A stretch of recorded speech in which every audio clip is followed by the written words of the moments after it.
Welcome to the 2017 Chimney Corners LIT Program Orientation Webinar. Please note that this webinar was not conducted live. We've just recorded it. If you do have additional questions, please feel free to contact CAMP and we can discuss any issues that come up. So to start with, we're just going to take you through and talk about what we'll be covering. So we'll give you an overview of the LIT program. We'll talk about how to apply. We'll talk about the decision-making process and the factors in selection. And finally, we'll take you through the notification process. Just a quick overview of the LIT program and what the intentions of the program are. First of all, the program itself is intended for participants who intend to take on a staff role in the future. This is not, if you think of this as your last summer at camp, this is not a program that you should be enrolled in. It's assumed that anyone participating in the program intends to come back for at least 2 summers at Chimney Corners as a staff member. It's not a guarantee to get a job, but it definitely needs to be your full intent, and you should be working toward that goal. You do not need to return the summer following your LIT year, but it is expected that you would work a minimum of 2 summers at some point following your LIT summer. The focus of the program is on building skills such as working with children, leadership, decision-making, and on achieving certifications in lifeguard training, CPR, and first aid. Just a note about lifeguard training. Not everybody is a strong swimmer, and we're aware of that. And so what we ask is that everybody do their best, participate to the best of their ability, which may mean that you will not ultimately be certified as a lifeguard, but we do ask everybody to give it a try. And at the very least, everybody will be certified in CPR and first aid. It's important to note that the program includes a significant amount of physical labor. It involves camping, hiking, staying in tents, long hours of work. It requires that participants be fully able, both mentally and physically, to participate. They also need to be able to work without direct supervision or support. You need to be somebody that we can count on to do what's assigned, even without direct supervision. You will be in a Gibson Lodge while you're at camp, and this will be both the REACH and the AIDS program share this building. And everybody who lives there will be responsible for its upkeep. While in camp, all LITs will help with dishes, birthday songs, tours of camp, meeting and greeting of guests, and helping in all support services. Also, while in camp, all LITs will work with cabin groups, and at times, participants will be called on to be the leader of the day for their group. It's important to note that each participant is an LIT first and then a member of a specific program. And what we're trying to say is that in the past, we've struggled with people thinking that certain jobs in the LIT program are for specific programs such as AIDS or REACH. For example, there's the misconception that only AIDS will do dishes, or that only REACH will do service projects, that sort of thing. And it's really important to note that the LIT program, we're trying to give everybody the most diverse experience possible. And so, you know, we don't try to say that certain things are exclusive to one group. There are some things, however, that would differentiate these groups, and so let me take you through some of those things, the things that are going to be a little bit different. The program has 26 to 28 participants with 2 leaders, so it's a large program.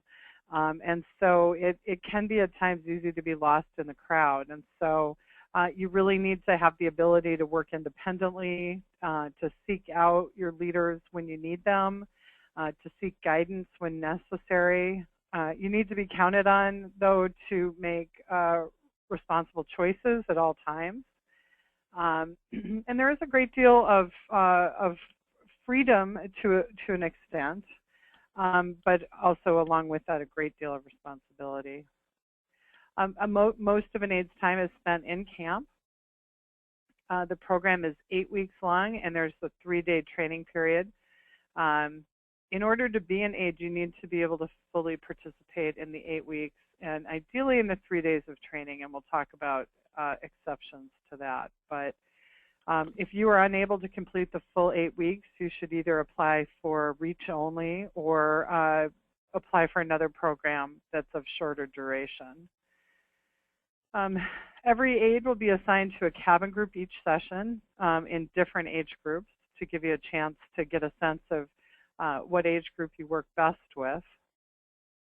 The AIDS group will do a 3-day backpacking trip as part of the program. And this usually happens in the early part of second session once REACH returns. And REACH actually covers some of, takes on some of the AIDS responsibilities while the aides are on this trip.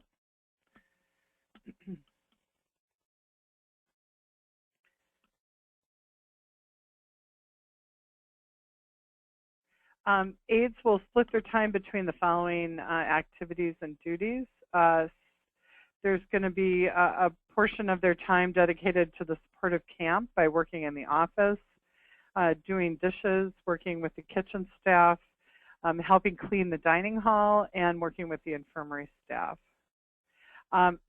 Aides will be working with campers in both morning and afternoon activities, and each aide will be assigned to a number of different afternoon activities. Ideally, they'll be in your skill set, but you may be asked to work in an activity that you don't have a lot of experience with. You will participate, as we talked about before, you'll be participating in lifeguard training, first aid, and CPR. Just a reminder, not everybody, including strong swimmers, not everybody will pass their lifeguard training, but it's our hope that as many as possible will. You will not be asked to do anything, though, that is that makes you feel unsafe or is beyond your skills. Aides are responsible for hosting events, writing birthday songs, and planning special events. There's also opportunities for ongoing training through seminars led by some of our leadership staff. The REACH program is 12 participants and 2 leaders. The program is 6 weeks long, again with a 3-day training session that coincides with the AIDS training session. A portion of the program is spends time in South Dakota, and a portion is spent in camp. The South Dakota portion would be no less than 2 weeks, and would actually, and in most cases, is at least 3.5 weeks. The reason why there's some variance is that there can be things that come up that may shorten or lengthen the stay, but you pretty much can count on it being somewhere in the 3-week region, which leaves the remaining 3 weeks participating in chimney programs. While in South Dakota, you're going to be working with the Sioux YMCA in South Dakota.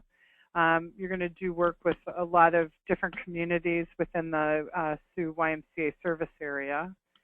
You need to recognize that many of the communities that you will visit will have some significant social and economic issues. There's also an opportunity to work at a resident camp that's run by the Sioux YMCA.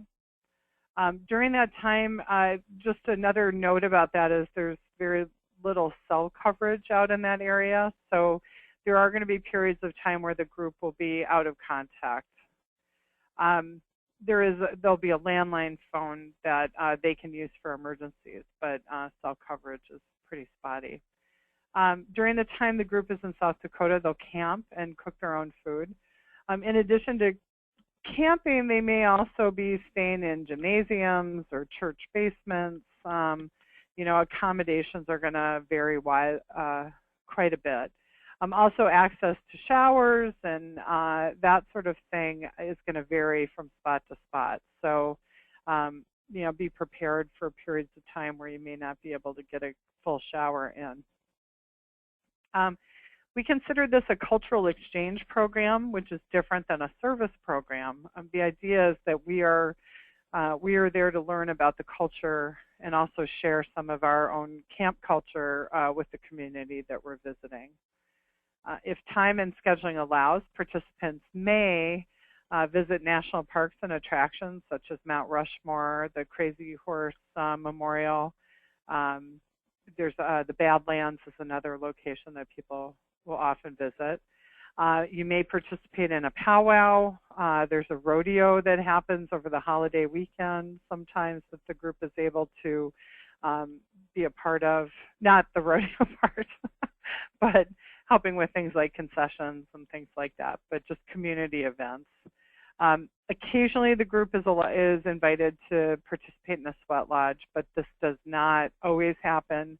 You know, and it is kind of it's more and more challenging to have that happen. So be aware that there's a good chance that will not happen as part of the program. Also note that with sweat lodges, even if you do participate, not everybody may be allowed to participate. There may be limits as to the numbers they can accommodate. So we just like to be upfront about that. When REACH returns to Chimney, they'll work with cabin groups. They'll help the aides with things with some of the all-camp responsibilities. They'll especially need to take on some extra responsibilities when the aides are out of camp. They will continue to work on their own lifeguard certification, CPR, and first aid. They will have an opportunity to run a special event for camp, and they will share the experience that they had in South Dakota with the larger community. So we're going to go through the steps to apply to camp, and I'm going to switch screens here and take you to the website itself just to show you some examples of how you register for camp. If you go to the UltraCamp site and sign into your family account, what you can do is you can click on Make a Reservation, and then you will click on the participant's name. In this case, we'll pretend that Bridget, my daughter, is young enough to be an aide or a REACH participant. And so we click on her name, then it's going to ask us to confirm the grade, and then we would select the LIT application and click register. And then in some cases you're going to be asked, if it's the first time through, I've gone through this before, you may be asked to update your information. One thing I encourage you to do is if you can add an email for the participant, it makes some of our communication a little bit more direct. So if all the participants could also include their email address, and there's a place where you can do that. So if you're filling out this application, you want to put your first choice and your second choice down. We need you to make a statement that you are fully capable of participating in the program, both mentally and physically, and that you recognize that you need to, what the conditions are that you are going to need to navigate. We ask you to tell us if there's any potential conflict that you may have with the dates for which you're applying. Anything that you could anticipate taking you away from camp, you need to be upfront about that. One note I will make is that we will accommodate participants who are held later in school. So if your school does not let out till later, we will work with you about that. But that is the only situation that is a legitimate excuse to be late to the program. Beyond that, if you cannot fully participate in the program for which you're applying, you will be disqualified. So please, please don't apply and then later on, after being accepted, tell us about conflicts, because we will remove you from the program if you have not been clear with us about conflicts. It's a serious situation, just because, one, we count on people to be upfront with us. We need the full group to be in place throughout the summer, and it's also unfair to those applicants that may miss a chance at a spot. We would hate to turn away somebody who is available for the whole summer for somebody who is not actually able to meet the requirement of the program. So please tell us the conflicts and we can let you know. Also note that AIDS and REACH are entitled to, in the case of AIDS, are entitled to 3 days off. In REACH, we can give REACH participants 1 or 2 days where they can be absent from camp. So short absences from camp at times can be accommodated, but there are dates where that is not allowed. So if you have kind of something that cannot be missed, please talk to us about it now. In this section, we want to hear about things that you've done outside of camp. And so, fill us in. Let us know about all the different things that you've done. What kinds of skills you bring to the program, other experiences. This is a great way of kind of showing what your diverse interests to us. In this section, we ask you to fully write out all of the things that you've participated in at camp. Also, please note if you've ever been asked to speak at Candlelight, if you've ever received an award from camp, such as the Spirit Award or the PACE Award. Those are good things for the person reading your application to know, and it puts you in the best light. Short answers. You want to really make sure you reflect on the questions and write out your answers fully. Please note that it's important to watch your spelling and your grammar. And the reason is that I think inadvertently you send the message that maybe your full heart's not in it if it looks like you were careless about the application. And this is a highly competitive program, and so it's really important that you do your best to put your best foot forward. And things like grammar and spelling, there's lots of ways to check those things. I mean, a lot of us are not great at spelling. A lot of us are not great at grammar. As you can see here, I have a program, it's called Grammarly, that I sign up. I think it's free through Google, and it'll actually check anything that you write on a web-based application. It will check your grammar and your spelling, and it's just a good idea as you're getting into applications for college and things like that, that it's really easy for people to kind of disqualify you because you didn't take the time and care on an application. So I just encourage you to do your best to answer thoroughly.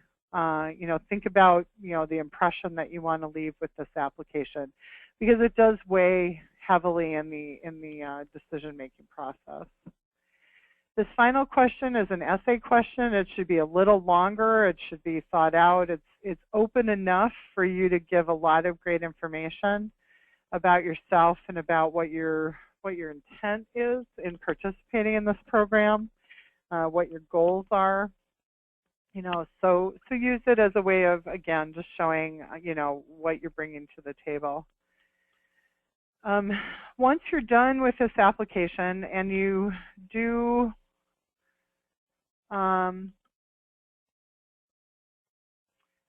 once you're done with the application, you want to indicate that you are done by clicking on this box, and you're going to click here to sign, and it's a digital signature, and this should be signed by the applicant.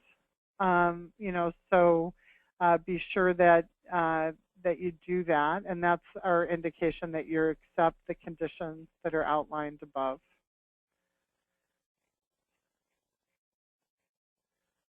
And that is, and because I haven't filled it out, it's not letting me go any farther.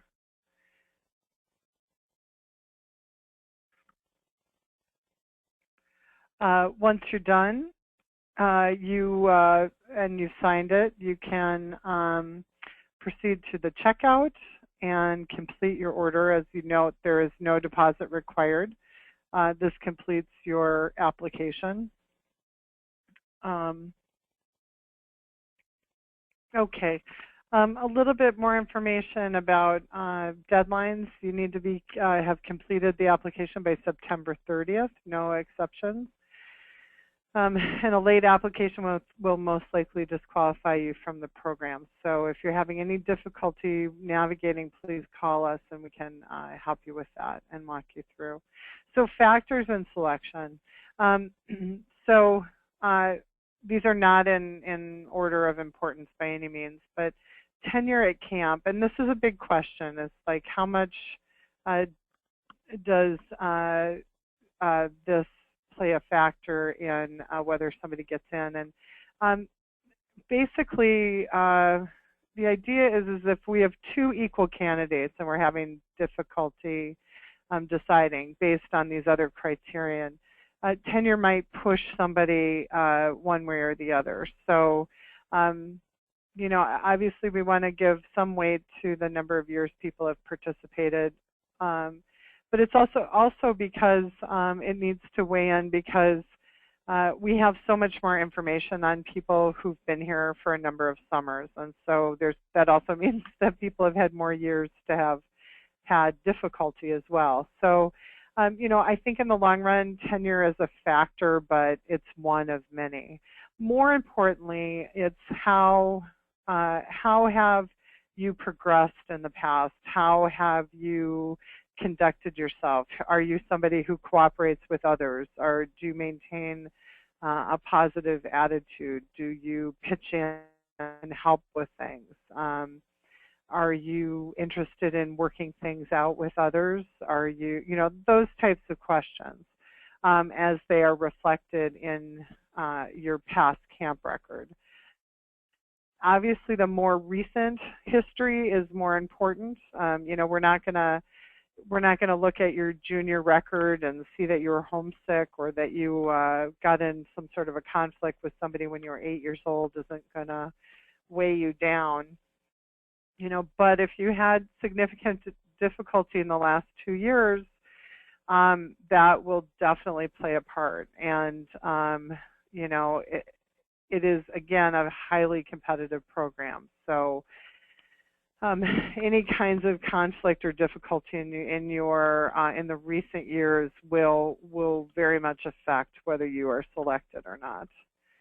And remember, in this process, not only are we looking at your particular record, but we're also looking at your record and your behavior and your leadership in comparison to other people. And this will really be the first time that that's true. So, you know, we're trying to get the right mix of people. We're trying to get people who will make positive potential staff members. So your responsibility, good judgment is going to be looked at very, very strongly, because we need to look at you and say, is this somebody who we would want to put in charge of kids very soon in the next couple years? So those are important factors to think about. So we also need to know that you really do want to work with kids, that you want to be a counselor or work in a camp position. You know, so we're going to be looking for signs that that is indeed true. And also, I think we've mentioned this, but you really we need people who are able to commit to the entire time frame of the program. And again, the only valid exception is school going late.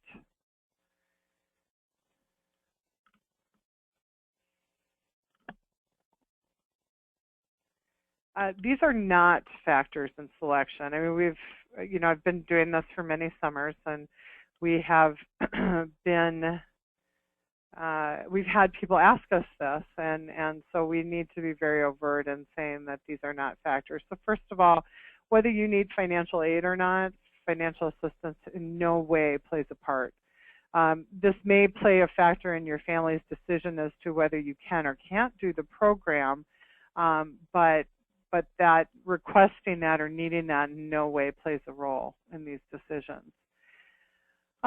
Your school schedule, in as much as if you are required by your school to stay late and miss the early part of the program, we will not count that against you. However, if you are saying you're doing elective things that will cause you to miss the program for periods of time, that could weigh against you.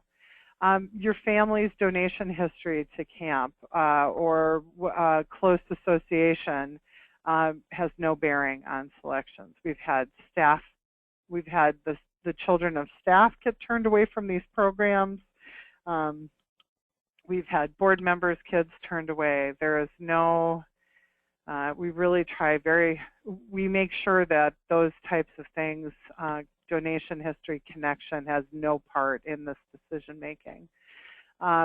Also, having a sibling or a parent that's been a part of the program is not taken into consideration when choosing. There's no legacy choices for these programs. So one of the ways that we ensure that this is a fair process is that it's a group decision. And we put together as diverse a group as possible to try to combat against any type of bias. I'm a great example that there's kids that I've known for a long period of time, and they're, where I can be biased. And so by participating in a group process, this makes sure that I'm just not picking kids that I know better than others. So we try very hard to bring together a group of people from, all aspects of camp who can really do their best to be as objective as possible and really look at applicants in terms of the criterion we spoke of earlier. So this is kind of the hard thing to think about, is that there's a potential with this program to have over 130 applicants. We only accept 38, 40 maximum to the program. That means that approximately 30% of the applicants will be accepted and 70% will not. And so it will mean that there are going to be some amazing, wonderful people with great skills and who've had very few problems at camp that will be turned away.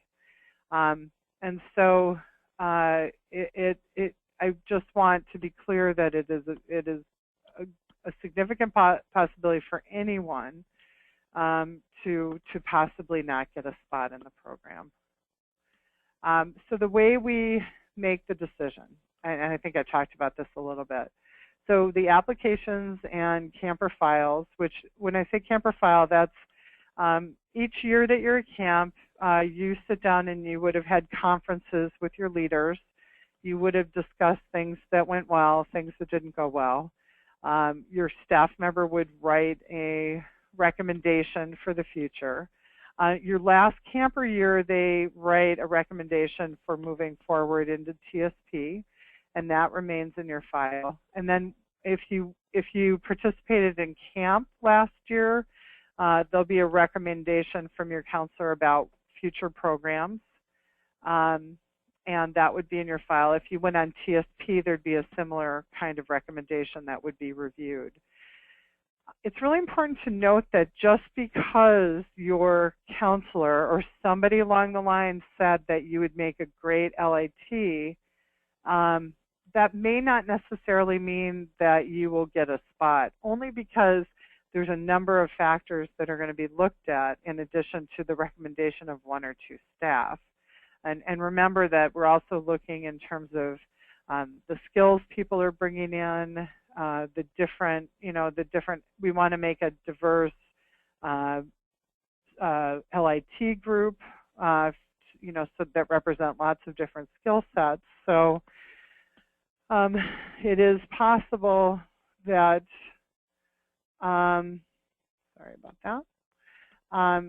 So it is one thing that we look at very strongly, but it's just one of many. So we read your application, and that's why it's really important to take some care with that. Each applicant is given a rating by 2 to 3 members of the committee. And then, you know, so a number of different people will look at your application, and they'll each give it some sort of a number score based on what they're reading and what they're seeing. And then the scores are brought together, and we look at the applicants in ranked order. And then the staff panel will review the rankings, but they'll also review the people in the group and make sure that they, you know, that they're seeing things as accurately as possible. Once the group is satisfied at the rank order of the applicants, we go down the line and give each applicant their, you know, their first choice until the program is full, and then if need be, second choice, and then from there. So how you do also may have a bearing on whether you get your first or second choice. Historically, what we found is that I think people are very happy just to get into the program, that it's pretty well divided who is interested in REACH and who's interested in AIDS. It seems to work out fairly well, but also be very prepared for getting your second choice.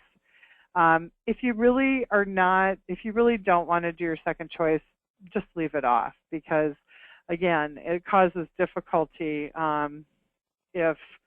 if you really have no intent of doing your second choice, and that you'd rather just not do the program if you don't get what you want to do. Again, that allows us to offer a spot to somebody else on the list.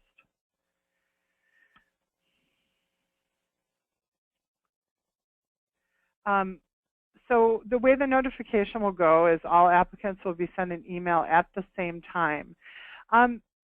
It's really common for us to be criticized for sending these emails, that we don't call, or that we don't write personalized letters. But recognize, again, we're dealing with 130 applicants, and they all feel deeply about this program. This is the fairest way that we can think of. We do send it on a Friday, and we send it at 4 o'clock. The reason for this is that the feedback we've gotten from families is that, good or bad, it's nice to have the weekend to sort of process the information. Obviously, if you are not awarded a spot, it's heartbreaking and frustrating, and people need some time to come to terms with that.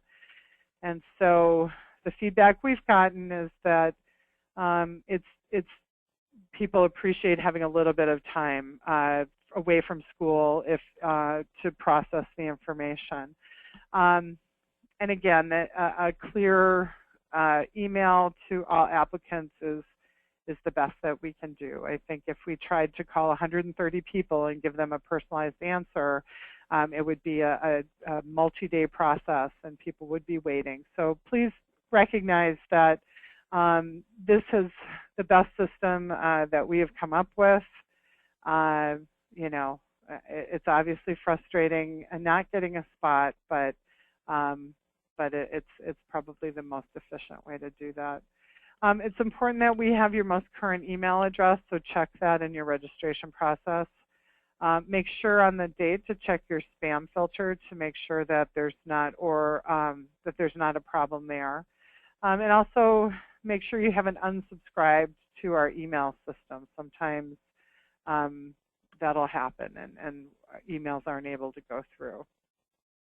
So let's talk a little bit about if you do not get a spot. Please know it does not mean that you did anything wrong or that you weren't a good camper. It's a very competitive process where many great applicants will not get a spot. You do have other options with us, including doing YAS, which is the Yellowstone trip, the bike trip, and if you haven't already done an international travel program, that's an option as well. You may also want to seek doing something outside of our programs, and we can help you with that if you have interest in other interests and you want us to help you connect with good programs. We're happy to do that. The please know that just if you don't get into the program, it does not mean you can never be on staff or that you don't have a future with camp. It may mean that you cannot be an assistant counselor right away, but there may be other paths for you in terms of staff choices. We've had a number of people who have opted to do Yellowstone or the bike trip or stay involved through our programs, and the following summer have been offered a staff spot. And that varies quite a bit in terms of, that varies a bit, but it's definitely an option, and it can happen. If you do get a spot, please be mindful that many, many people did not get a spot, and you should be sensitive to how you share the news. The difference between getting in and not getting in can be very subtle, and no one should feel that they are better than others because they got a spot. But you should be thankful. And you should also be absolutely sure that you are using that, that you have all the right intentions with using, taking that space. I think probably one of the most frustrating things that will happen is somebody will participate in this program and then confide in somebody that they really have no intent of moving forward. If that does come to light, you will be taken out of the program. So if that does come out and that is indeed true, we would remove you from the program. It's just a very frustrating thing when so many people want to do this program for the right reasons that it's hard to hear that somebody really isn't participating in the full spirit of the program. So common pitfalls for applicants: not taking the application seriously, being a little glib in your answers or careless. Just assuming that you'll get in, being overconfident. Again, some really fine, wonderful participants have just missed the cutoff and not had a chance to be in the program. So, don't make assumptions. Just do the very best you can in terms of the application process. Letting your parents do the legwork, letting your parents get additional information. That's your job. It's really important that applicants take charge of this as much as possible. If you do get turned down for a spot, I really strongly encourage you to call me, and I encourage the applicant to call me. Parents, and we'll talk about some pitfalls for parents, but I'll tell you, I can't tell you how many people have later gotten a spot and calling me and having a candid conversation about the process and about things to think about go a long way. And again, just remind yourself that you can do everything right and still not necessarily get a spot. So those conversations don't need to be difficult, but they're good conversations to have if you're having strong feelings about things. Don't assume that this is the end of your time at camp if you don't get in. And again, I'm not using the program for the true intent and letting others know. Burning bridges. So if you're going to have strong feelings about the outcome, both positive and negative. And when I say burning bridges, it means, people have posted horrible things on Facebook in that moment of frustration. So often people forget that there's a waiting list, that there's the potential to get in later. But if you're somebody who's publicly taken shots at people or been super negative, that is burning a bridge here. The other unfortunate thing that happens is comparing yourself to others, saying, oh, well, I should have gotten in because, somebody else wasn't as good as me. They made a mistake, and why didn't they not get a spot? you know, again, people, this is an opportunity to process some hard information and make a plan for how to move forward. And I strongly urge applicants to be careful not to burn bridges. Common pitfalls for parents, taking over the application process, overstepping and in that process. Again, it takes away from the participants' ability to and opportunity to learn through the application process. Parents who try to influence the outcome, either by, being aggressive with staff members or, making threats to, for whatever reason, really don't turn out well. Or trying to engage board members or other people to force us to make a decision.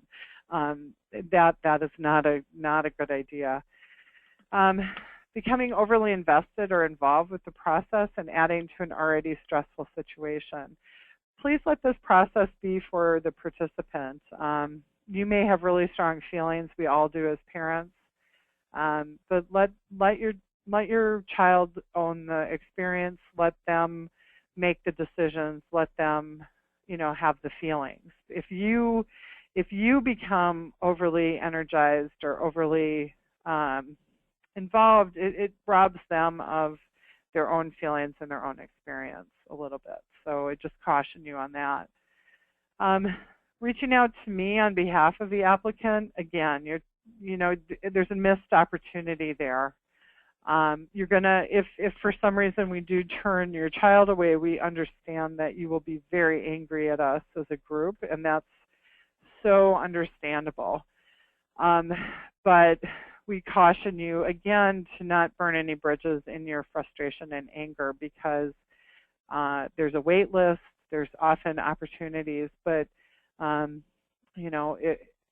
we have to be really careful on how we proceed, because we can say things that are that make it hard to move past. So so just again, kind of even play out in your mind, like, how are you going to proceed? How are you going to, because you're going to have really strong feelings one way or the other.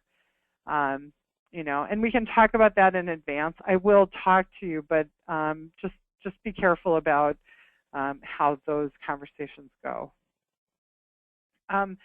Questions, please feel free to contact us at camp with any questions, or if you are unsure about any aspect of the program. It's important to be sure you want this experience. I know we keep saying that, but dropping out now could save another applicant some heartache. Dropping out later hurts everyone, including you, so be sure you're sure. Again, if you're feeling ambivalent, that's okay, and let's talk it through.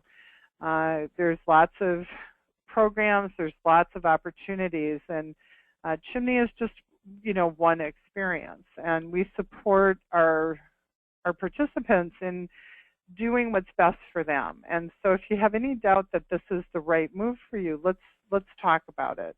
But let's try to figure that out now before we get too deep into the process. Again, thank you for your attention to this. Please, we are here at the office, and you can reach us at any time.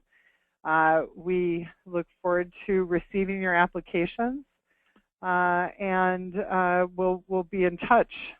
So thanks, everybody.